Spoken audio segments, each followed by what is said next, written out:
Good morning, everyone. I hereby call to order this 13th meeting of the Pennsylvania Public Utility Commission for the year 2024. We welcome everyone joining us in the room today, as well as those of you joining us on a live stream. Please stand for the Pledge of Allegiance.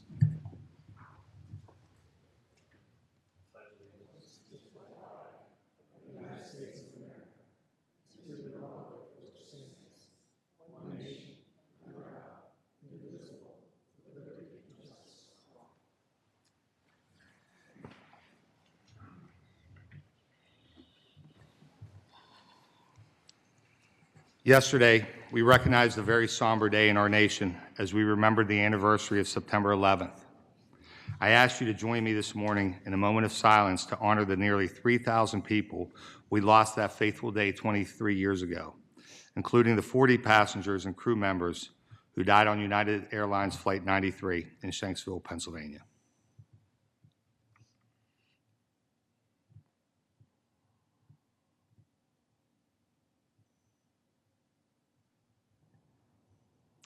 At today's meeting, which is open to the public, the Commission will act on various matters.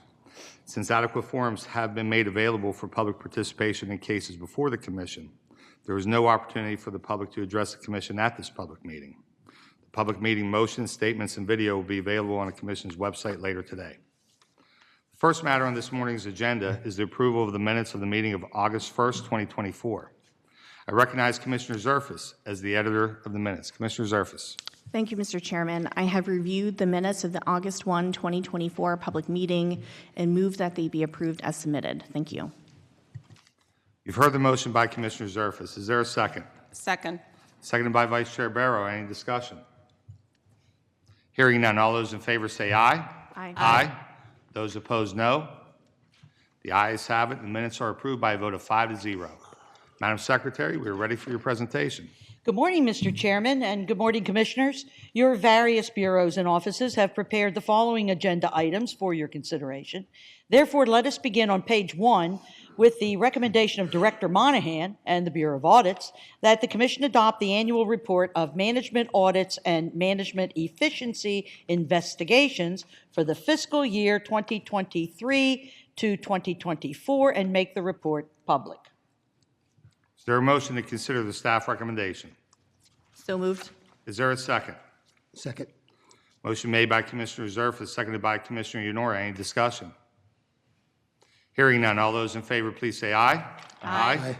Those opposed, no. The ayes have it by a vote of 5-0. Madam Secretary. Turning to page 2, in matters presented by Director Hafner in the Office of Special Assistance, it is recommended that the Commission adopt the proposed opinion and order in the formal complaint of Jeff Day versus the Duquesne Light Company. Is there a motion to consider the staff recommendation? So moved. Is there a second? Second. Motion made by Commissioner Coleman, seconded by Commissioner Zerfas. Any discussion? Hearing none. All those in favor, please say aye. Aye. Those opposed, no. The ayes have it by a vote of 5-0. Madam Secretary. Continuing on page 2, it is recommended that the Commission adopt the proposed opinion and order in the formal complaint of John Chanowski versus the Metropolitan Edison Company. Is there a motion to consider the staff recommendation? So moved. Is there a second? Second. Motion made by Vice Chair Barrow, seconded by Commissioner Yenora. Any discussion?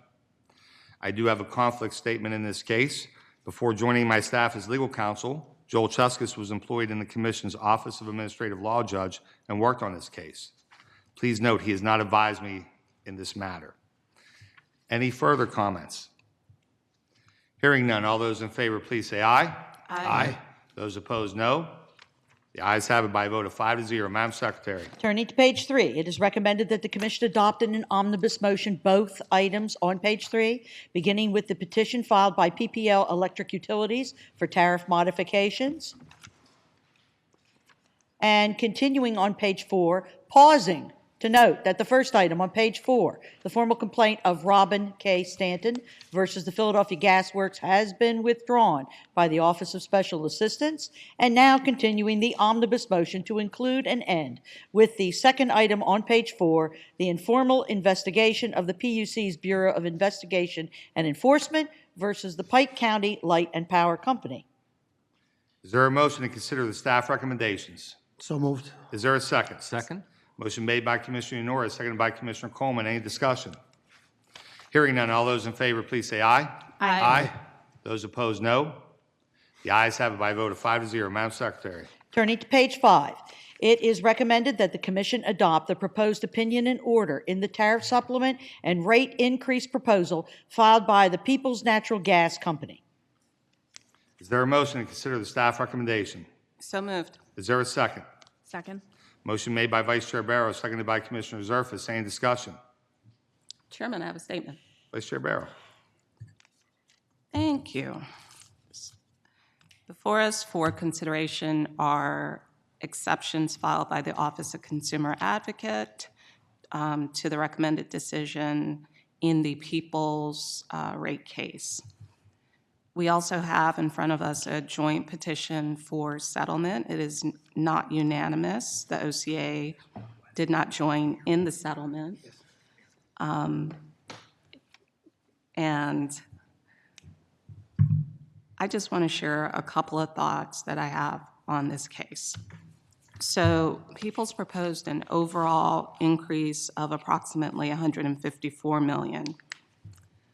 In the partial settlement that was filed on May 30th of this year, the joint petitioners for the settlement agreed to an increase of $93 million.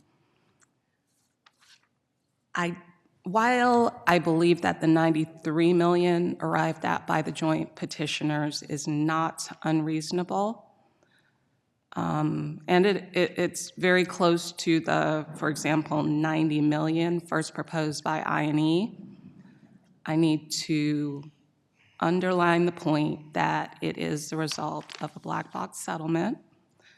That means I'm not privy to all the information utilized by the joint petitioners in arriving at that dollar amount.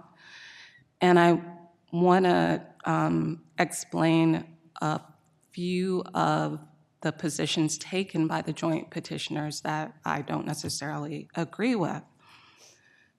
First off, I believe that the original litigation position of I&E with regard to the return on equity was reasonable and supported by the evidence. In contrast to the company's recommended ROE of 11.75%, I&E proposed a discounted cash flow analysis that resulted in a return of 9.96. Another thing I would like to point out and caution the parties or plead with the parties, please stop commingling the quarterly earning ROE figures for DISC released by the commission every quarter as evidence to support your base rate positions. That quarterly DISC calculation is for a targeted and discrete purpose for DISC investment, not for setting an overall return on equity for the entire company. Those numbers are a solid proxy utilized to incent DISC investment. They're not designed or meant to substitute the myriad of inputs submitted to the record during a base rate proceeding.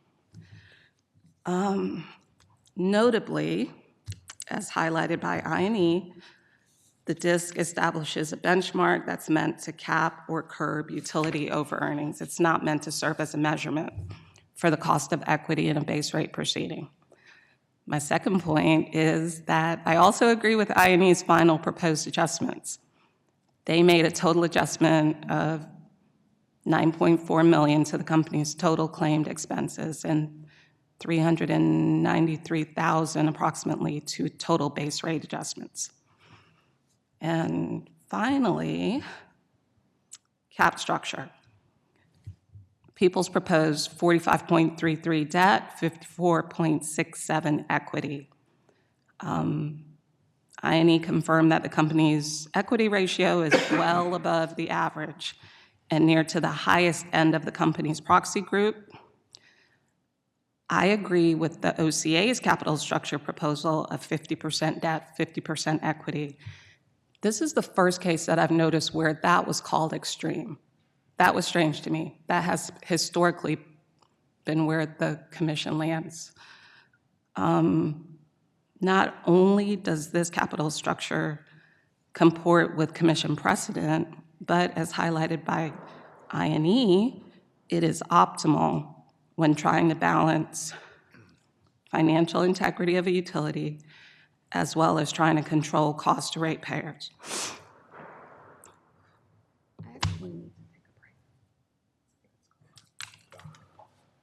Please take your time.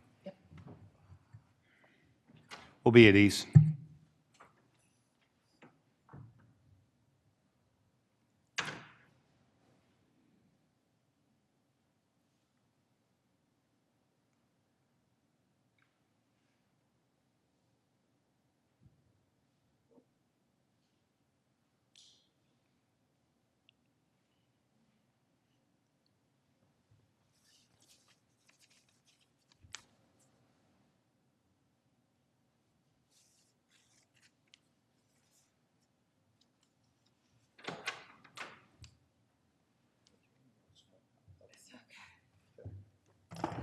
Vice Chair Barrow. Sorry, the smoke in the air is flaring up my asthma. I can't breathe. But I'm almost done. So, not only does this capital structure comport with commission precedent, but as I&E highlighted, it is optimal when trying to balance the financial integrity of a utility as well as trying to control costs to ratepayers. Importantly, going by the calculation put forth by I&E, adopting people's capital structure and maintaining the company's claimed ROE means ratepayers would pay approximately an additional $17.9 million. I just want to stress that historically this commission has viewed cap structures hewing closer to 50-50 as reasonable. So for those reasons, I am not happy with the rationale utilized to get to the final figure that the joint petitioners are offering. But based on what I could glean from this record, the $93 million is not unreasonable. That's it. Thank you, Vice Chair Barrow. Madam Vice Chair, would you like your statement placed in the record in its entirety? Thank you, Madam Secretary. I would Absolutely. like my statement We'll take placed care of into the record as though read in its entirety. Absolutely, we'll take care of that. On the matter, is there any further comments? I do have a statement. In this case, before the commission today is the non-unanimous settlement of a request by Peoples Natural Gas Company, LLC, to increase rates to support a revenue requirement of approximately $154 million in additional revenues.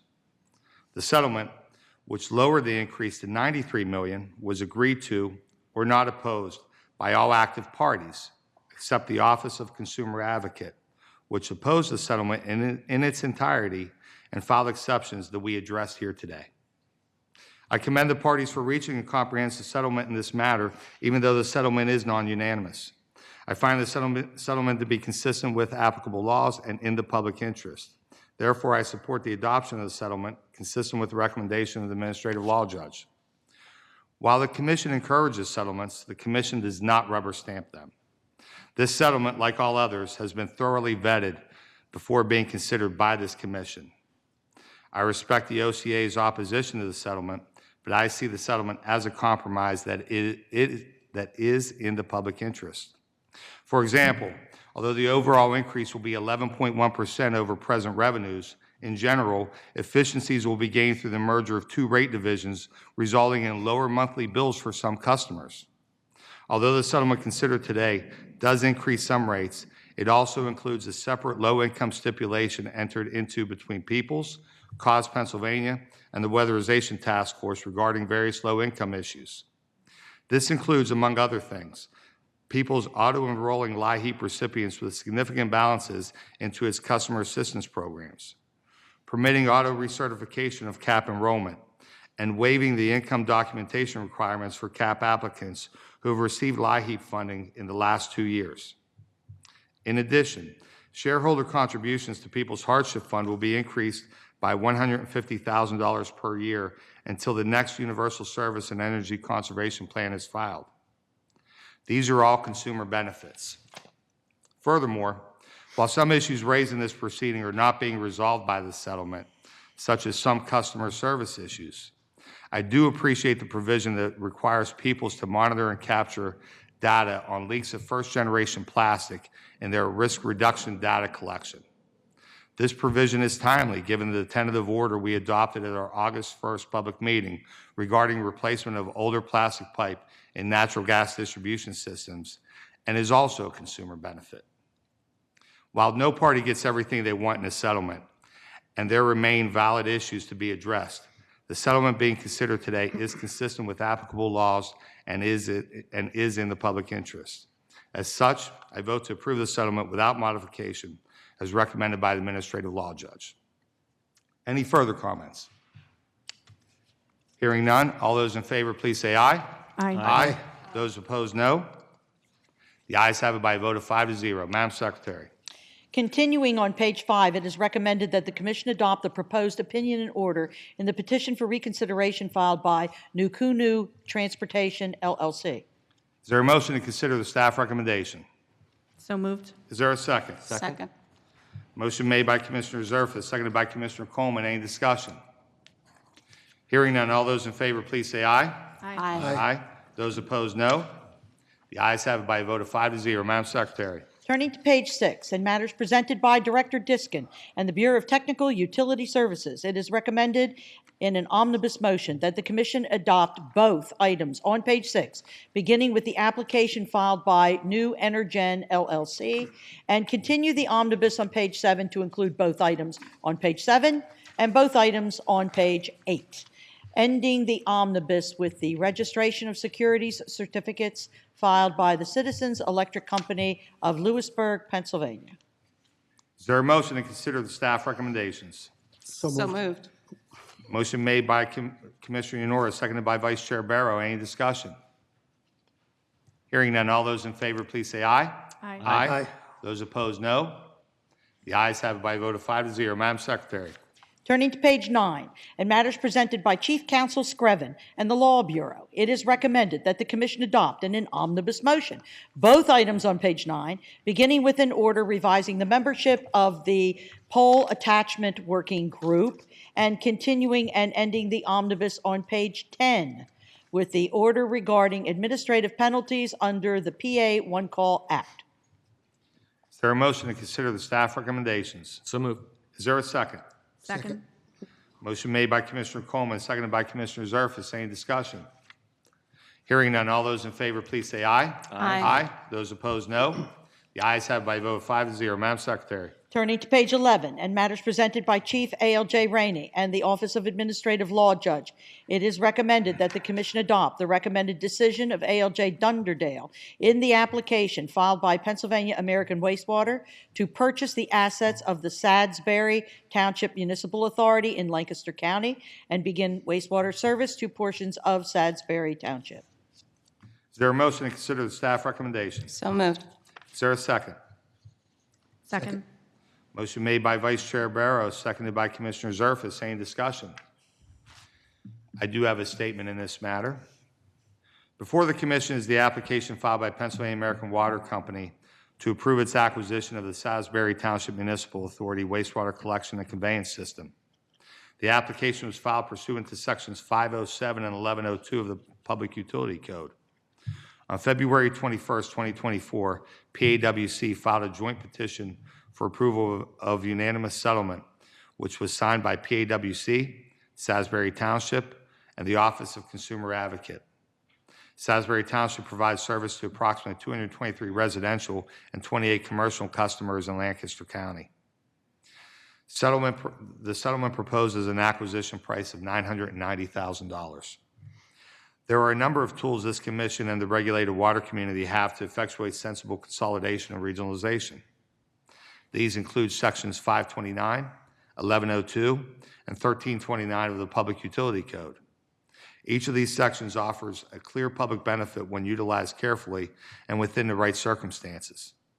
I would like to take the opportunity to highlight this case as a clear example of water industry consolidation benefiting the Commonwealth under a Section 1102 proceeding. PAWC's analysis of the Salisbury Township system showed a depreciated original cost of more than $1.9 million, which is almost double the settled purchase price. PAWC has agreed not to seek an amortization adjustment for this difference pursuant to Sections 1327 of the Public Utility Code. Further, review of the record indicates that this acquisition will keep the rates for the Salisbury Township customers unchanged. Noting this, the record also shows the PAWC plans to invest more than $1.5 million into improving the system over the next 6 years. Salisbury Township submits that these investments would not occur without the acquisition because the township lacks the funding.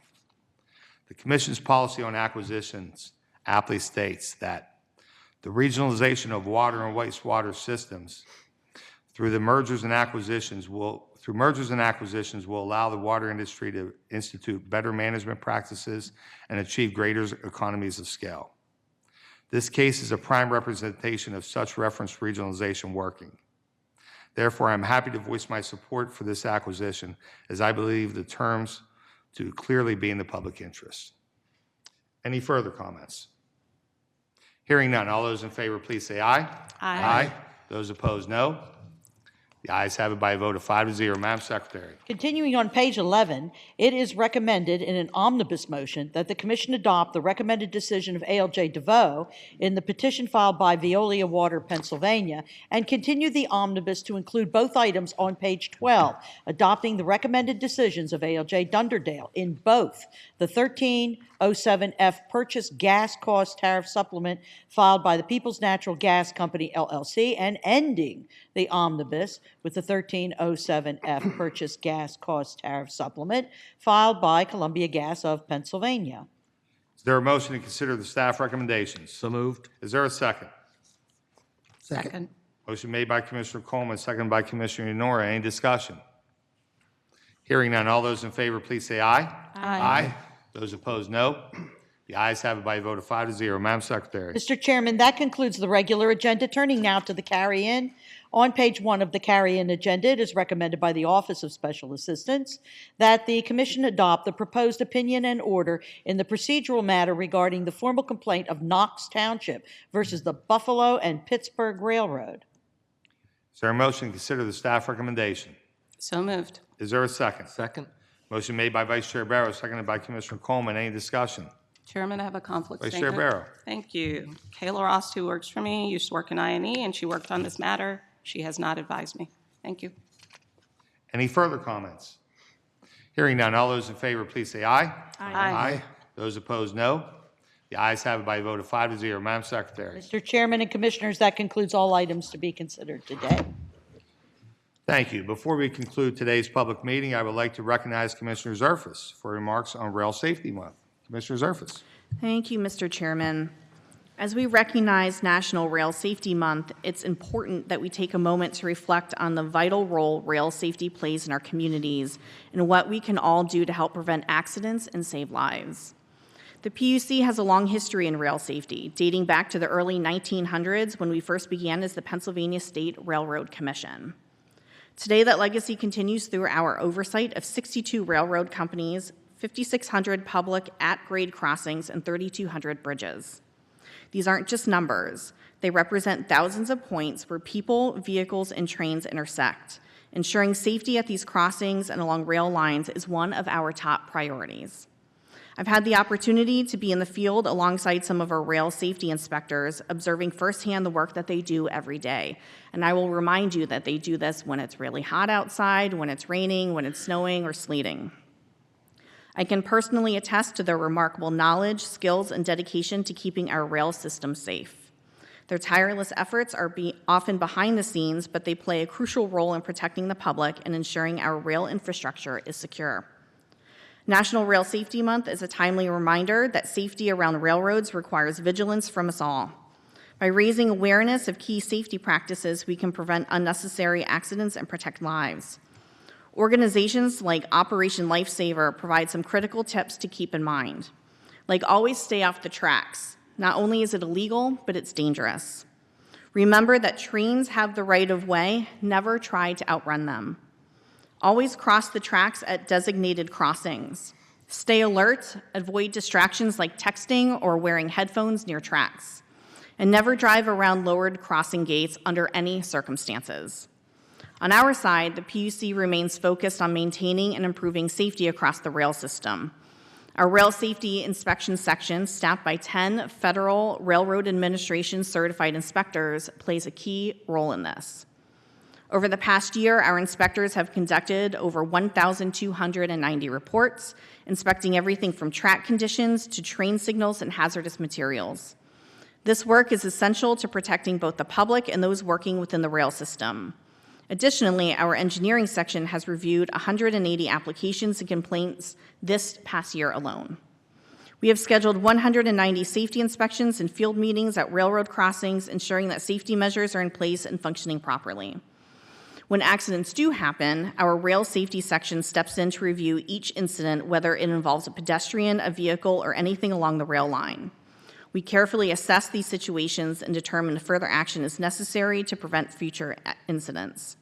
Just last year, we reviewed 80 such incidents. Each one is a reminder of the importance of constant vigilance. We also remain responsive to concerns raised by local officials, legislators, municipalities, and citizens, working together to ensure that our public crossings and our rail networks remain safe for everyone.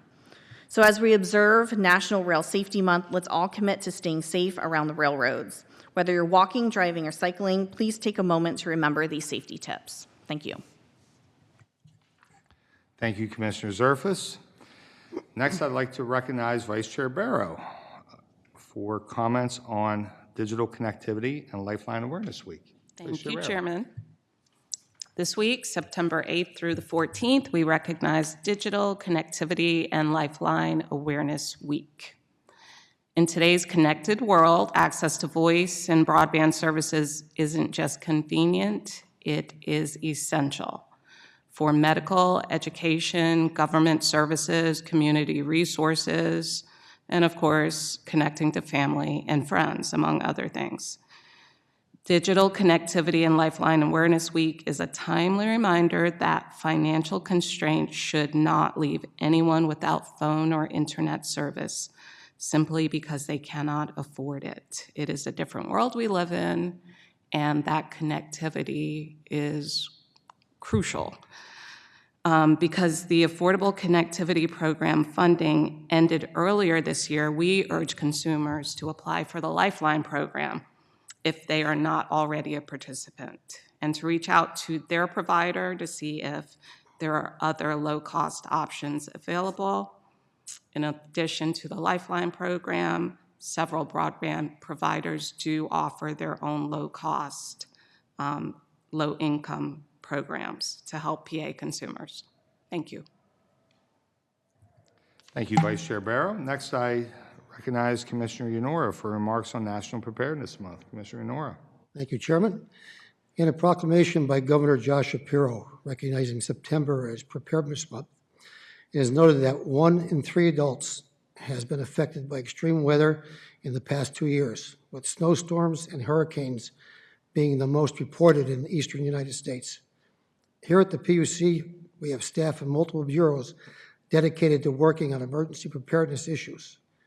Recently, PUC staff, coordinated by the Bureau of Technical Utility Services, was activated to support Commonwealth Response Coordinated Center by PEMA. This is an action was a response to the remnants of Tropical Storm Debbie, which caused significant flooding and electrical outages. After addressing the immediate impacts of the storm, PUC staff pivoted and addressed water supply emergency in eastern Cumberland County and northern York counties.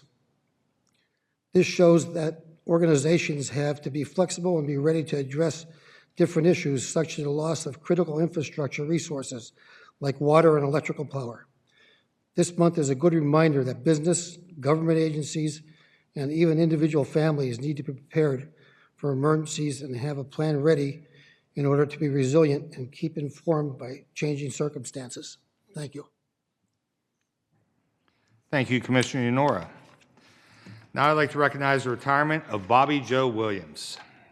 Bobby Joe started working for the Commonwealth in 2009 with Harrisburg Overflow Center Office of Unemployment Compensation Benefits as an intermediate intake interviewer, and then became a clerical supervisor 1. She was then offered and accepted a position to serve as a clerical supervisor 1 with the Pennsylvania Department of Transportation, Safety Administration at the Riverfront Office Center, or ROC. On May 24, 2015, she began her employment with the Public Utility Commission Office of Administrative Law Judge as a Legal Assistant 1 Judge's Secretary. In this position, she provided and maintained the weekly hearing calendar and court reporting company assignments, formatted and placed in final form in the orders and decisions for ALJs in the Harrisburg office, and moved decisions through the peer review process. She also processed the non-docketed small business cases in InfoMat. Prior to her employment with the Commonwealth, Bobby Joe worked for Community Action, a nonprofit organization, for over 10 years. Bobby Joe's working career started when she was just 8 years old, working at her grandmother's restaurant. She thanks her grandmother for building her foundational work ethic. She taught her to give 110% in whatever she does. Bobby Joe has said 2 sayings in life. First, I don't know what I want to be when I grow up. And second, I'm a jack of all trades, master of none. So she is always trying to learn something new. She has a diploma as a medical assistant, an associate's degree in photography, an associate's degree in music, a master herbalist degree, certifications in first aid and CPR through the Red Cross, in addition to many other certifications. Bobby Joe also has many hobbies, including one that her coworkers have enjoyed, her baking. She has come to think of her coworkers as family. Bobby Joe would like to thank Dina Schlag for taking the chance to hire her. Working for OALJ has given her a chance not just to have a job, but a chance to learn new things and use her artistic experience to help lift the spirits of her coworkers.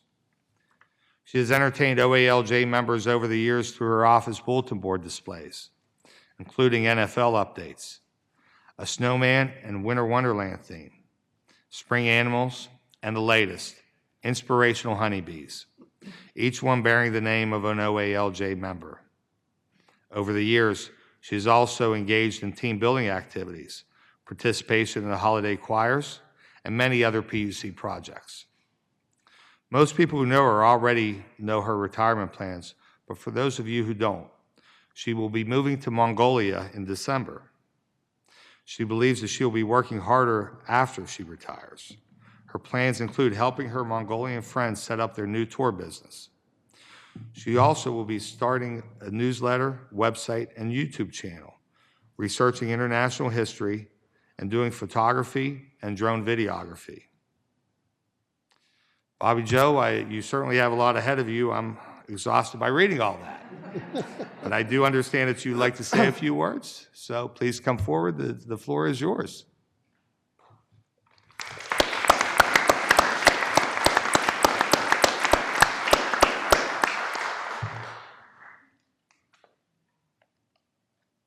Just something very simple. I just want to say, even with all the ups and downs, I have enjoyed working with the PUC. Getting to meet and work with so many unique and remarkable people has been my pleasure, and I will miss everyone. May everyone stay safe, healthy, and happy. Thank you. Thank you, Bobby. Bobby, we have a clock presentation for you, so please come forward.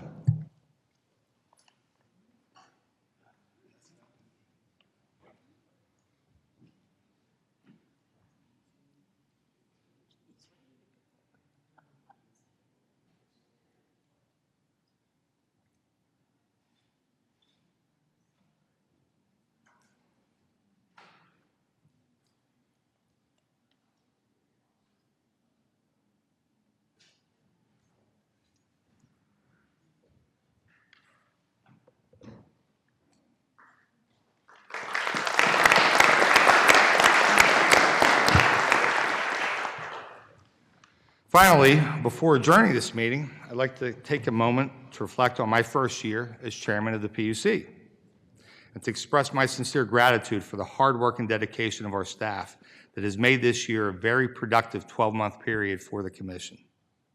A little over a year ago, on August 30th, 2023, Governor Josh Shapiro appointed me as PUC chairman. I'm humbled by this appointment. It has been an incredible honor for me, both professionally and personally. Also happening last August 30th was the confirmation of our newest commissioner, Kim Barrow. A day later, she was elected vice chair of the commission. But changes did not only happen with members of the commission. On the staff side, last year we saw the hiring of our executive director, Jennifer Barrier. In fact, yesterday marked Jen's one-year anniversary with the commission. Congratulations to Jen.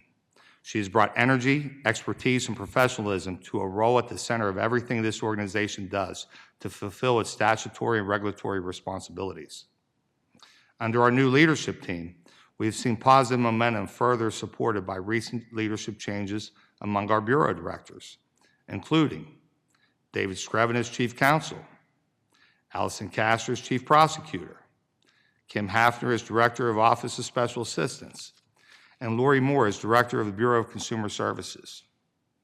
Together with an already solid team of directors, we have made several accomplishments over the last year, such as launching PAPUC Forward, a 5-year strategic plan that positions the Commission at the forefront of state utility regulation, modernizing the PUC's rules for administrative practice, the first comprehensive update in 2 decades, initiating an agency-wide review to expedite application processing and boost overall efficiency, collaborating with state agencies and utilities to expand access to public utility assistance programs across Pennsylvania, strengthening state safety standards for the transport of hazardous liquids through intrastate public utility pipelines, alleviating a backlog of outstanding fines administered through our Damage Prevention Committee, which has now made the DPC self-funded, commencing efforts to identify, remove, and replace aging plastic pipelines in the state's natural gas distribution systems, and modifying guidelines and procedures designed to increase public involvement and ensure greater consistency in the PUC's valuation of proposed acquisitions of municipal water and wastewater systems under Section 1329. These high-priority initiatives reflect the ongoing evolution of a PUC in its 87th year of operation. Together, we are guiding the Commission through a significant period of transition with a continued focus on public safety and regulatory excellence. But let me be clear with all of you. The initiatives I previously discussed would not have been possible without the work and support of the 2 ladies to my right and the 2 gentlemen to my left. This agency, every facet of this organization, is unified and rowing in the same direction on the same cadence. It's a privilege to serve as chairman of this commission, and I look forward to our continued work together. Is there anything else to come before the commission? Hearing none, is there any objection to adjourning? Hearing none, we are adjourned.